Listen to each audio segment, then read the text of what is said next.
প্রত্যেকটা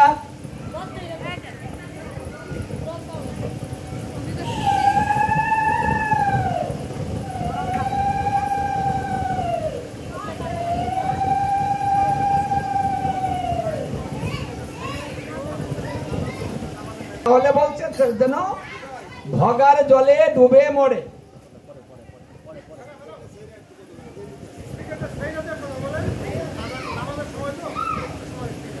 বিসর্জন করে তাহলে তার একটা গতি হবে, কিন্তু গঙ্গায় প্রাণ বিসর্জন সকলেরই হবে না, ইচ্ছা করলেই হবে না। কারণ আপনি জানেন না, আমি জানি না আমরা কবে মারা যাব, তাহলে আমি গঙ্গা জলে যাব কখন? যেটা ভরত সে গিয়েছিল, সে জানতো তার জন্ম বৃত্তান্ত, তাই বড়তে গঙ্গা জলে গিয়ে প্রাণ বিসর্জন করেছিল। আমার যখন জীবনে কিছুই হলো না, আমার পশুকুলে জন্ম হলো, তাহলে আমি এই প্রাণ রাখবো না।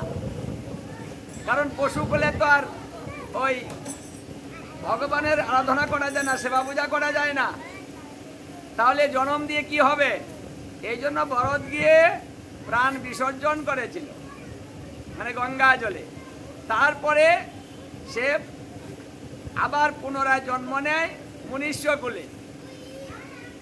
গঙ্গায় যদি কেউ প্রাণ বিসর্জন করে তাহলে তার পুনরায় জন্ম হবে, মানে মনুষ্যকুলে আসার সুযোগ হবে।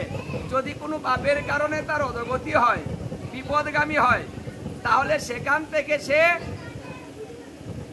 আবার মনুষ্যকুলে ফিরে আসতে পারে, সে যদি গঙ্গা জলে প্রাণ বিসর্জন করিতে পারে। এই লোকের সামনে দাঁড়াইছিল না,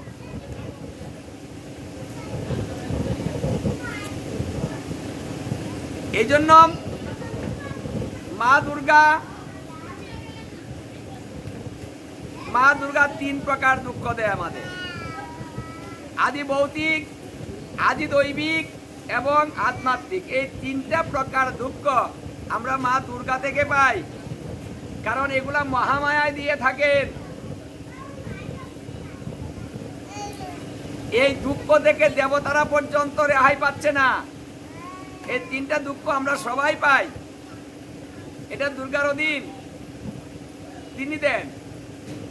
এই জন্য সংসারটা এই তিনটা প্রকার দুঃখ দিয়ে এই সংসার পরিচালনা করা হচ্ছে। আমরা অন্যের কাছ থেকে দুঃখ পাই, অন্য আমাদের দুঃখ দেয়, কথা বলে দুঃখ দেয়, আঘাত দিয়ে দুঃখ দেয়, অথবা সর্প মশা সেই তারাও আমাদের দুঃখ দেয়। এই যে অন্যের কাছ থেকে যে দুঃখটা আমরা প্রাপ্ত হই, সেটা হলো আদি ভৌতিক দুঃখ। এটা আমরা প্রতিদিনই কোনো না কোনো ভাবে পাই। এটা সাধুগুরু বৈষ্ণব ধরে একেবারে সবাই, তারা একেবারে বৃন্দাবনবাসী মঠবাসী হয়ে গিয়েছে, এই দুঃখ থেকে তারাও রেহাই পাচ্ছে না, তারাও পাচ্ছে। যেহেতু দেবতারাও পায় আর মানুষ তো কথাই নেই, তাই আপনি সাধুগুরু বৈষ্ণব হন আর যাই হন, এই দুঃখ আপনাকে ছাড়বে না। তাহলে কি করতে হবে? বলছে দুঃখটাকে সইতে হবে। মানে দুঃখ আসবে, একজনে সইতে পারে, একজনে সইতে পারে না। তফাৎটা হলো এই জায়গায়, মানে গুরুদেবেরও দুঃখ আসে, যারা সাধু বৈষ্ণব হয়েছে তাদেরও আসে, যারা মৎস্য আহার করে বা মাংসাশী তাদেরও দুঃখ আসে। দুঃখটা কিন্তু একইভাবে আসে, কাউকে ছাড়ে না, কিন্তু কেউ ওটাকে সহ্য করে আর কেউ সহ্য করে না, বিচলিত হয়। যারা বিচলিত হয় তারাই দুঃখ পায়, আর যারা সইতে পারে তারাই সুখ পায়।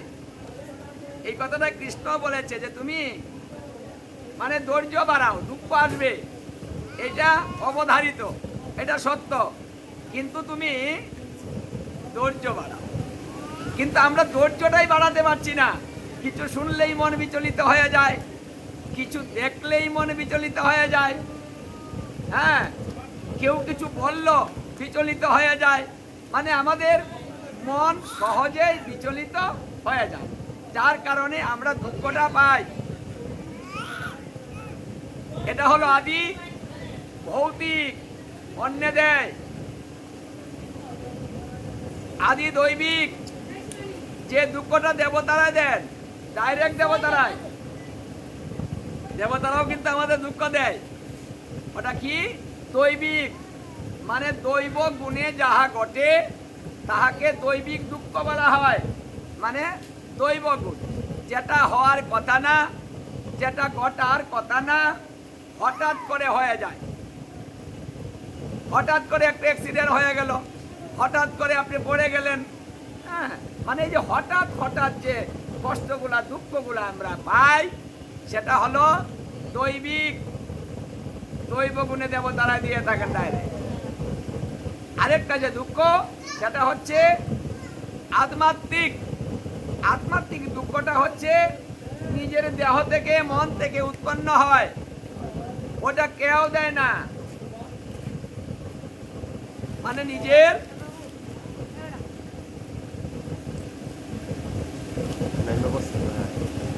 নিজের মন থেকে, দেহ থেকে যা প্রাপ্ত হয় সেটা হচ্ছে,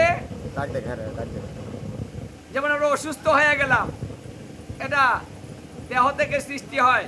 তাই যে দুঃখটা মানে দেহ থেকে সৃষ্টি হয়, মন থেকে সৃষ্টি হয়, সেটাই হচ্ছে আধ্যাত্মিক দুঃখ। তাহলে তিন প্রকার দুঃখ কে দেন? দুর্গা দেবী দেন। ওনাকে বলা হয় দুর্গতি নাশিনী দুর্গা দেবী। মানে দুর্গতি নাশিনী, দুর্গতি নাশ করেন। মানে আমাদের যে দুর্গতি গুলো আসে, এই সমস্ত দুর্গতি তিনি নাশ করতে পারেন বিদায় তাকে দুর্গতি নাশিনী দুর্গা দেবী বলা হয়। আবার আরেক করতে তিনি দুর্গতি প্রদায়িনী।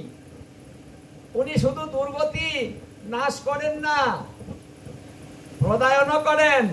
মানে দুর্গতি ঘটাতেও পারেন, আবার দুর্গতি নাশও করতে পারেন। কিভাবে করেন?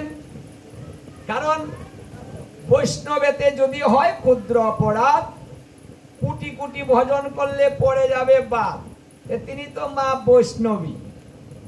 তার কাছে যদি আমাদের কোনো অপরাধ হয়, তার সামনে আমরা কোনো অপরাধ করি, তাহলে মা কি হবেন? ক্রোধান্বিত হবেন। তখন তিনি দুর্গতি প্রদায়িনী হবেন। মানে দুর্গতি নাশের পরিবর্তে তিনি আরো দুর্গতি বাড়িয়ে দিবেন। এই জন্য দুর্গা পূজা খুব সাবধানে করতে হয়, শ্রদ্ধা ভক্তিতে। এখানে ভক্তি নিবেদন ছাড়া অন্য কোনো ভাবে নয়। এটা তামসিক পূজা করা যাবে না। তামসিক পূজায় মা আসেন না। তামসিক পূজায় তিনি ক্রোধান্বিত হন। তামসিক পূজায় তিনি দুর্গতি প্রদায়ন করেন। মানে যারা করে সবার উপরে দুর্গতি আসুক, এই অভিশাপ প্রদান করেন তিনি। তাহলে মা যেমন শান্তি দিতে পারেন, মা কিন্তু অশান্তিও দিতে পারেন। আমাদের কি করতে হবে? সকলে শ্রদ্ধা ভক্তি ভাবে মায়ের পূজা করতে হবে। এমন কোনো কাজ করা যাবে না, যেমন মাকে সম্মান দিতে হয়, মার সামনে কটু কথা বলতে নেই। তাহলে দুর্গার সামনেও কিন্তু কটু কথা বলা যাবে না, আমি তো মা। তার সামনে এমন ভাবে নৃত্য করা যাবে না যেটা মা খুশি হবেন না। মার্জিত ভাবে নৃত্য করতে হবে এবং মন্ত্র উচ্চারণও সঠিকভাবে করতে হবে। কারণ দেবতাদের পূজায় মন্ত্র সর্বশ্রেষ্ঠ প্রথম। কারণ এই মন্ত্রে যদি সমস্যা হয় তাহলেও মা প্রসন্নিত হন না। কারণ প্রত্যেকটা দেবতাই মন্ত্র ভুল হলে সহ্য করেন না, তখন তারা আশীর্বাদ না করে তারা অভিশাপ দেন। এই জন্য এই মায়ের পূজাটা খুবই ভালো। কারণ তিনি ইচ্ছা করলে আমাদের দুর্গতি নাশ করতে পারেন, কৃষ্ণ ভক্তি প্রদান করতে পারেন, আমাদের মঙ্গল আনায়ন করতে পারেন, তিনি আমাদের ধনী করে দিতে পারেন, ধন দিতে পারেন, সুখী করতে পারেন, সব পারেন। কিন্তু যদি আচরণটা ভালো না থাকে তাহলে মা বিরূপ প্রতিক্রিয়া দেখান, তখন ওটা না দিয়ে উল্টোটা দেন, তখন আমাদের পূজা করেও আমরা সুখ পাই না। তাই আমাদের পূজা করবেন, কিন্তু পূজার মধ্যে সবাই